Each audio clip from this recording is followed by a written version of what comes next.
Super secret dance party details. Super secret dance party details. Now that we have your attention, we just wanted to take a moment to welcome you to our fine city here in Richmond, Virginia. While at VCU, we're sure you're going to have a great time learning all kinds of cool stuff, things about your interests and life in general. Becoming more acclimated with our streets is a big part of that. These may not be like the streets you're used to where you grew up. So we thought we'd take a moment to explain to you how crossing the street and walking in general works. First of all, familiarize yourself with the street.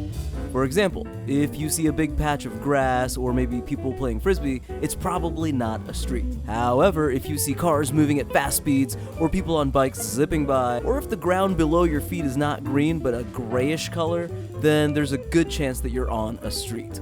Here's the catch. You can totally walk on the street, but if you don't use this ancient concept called common sense, you may get hurt by one of those cars. That's not good. Just look at what cars can do to things like buildings and glass and walls and all that stuff. So let's keep the accidents to a minimum.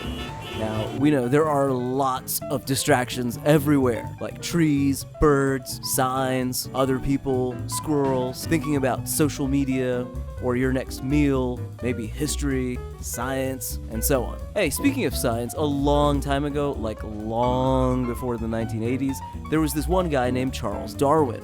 Through lots of heavy use of common sense, he was able to put together the pieces of how life works. And guess what? Some parts of the species get naturally selected out for a reason. They can't survive. Now, we know what you're thinking. Did he like sick parties? Of course he did, but pay attention. He also introduced us to the concept of natural selection. Now, you don't want to go extinct, do you? Didn't think so. So look, when you approach a street or a walkway of any capacity, remember, it's okay to pay attention to your surroundings every now and then. Not like all the time, but you know, for the times that you might get hit by a car or cause an accident. Anyway, welcome to Richmond, Virginia. We're really pumped to have you here and hope that you will fit right into our beautiful community here. And now, here's a bunch of stuff.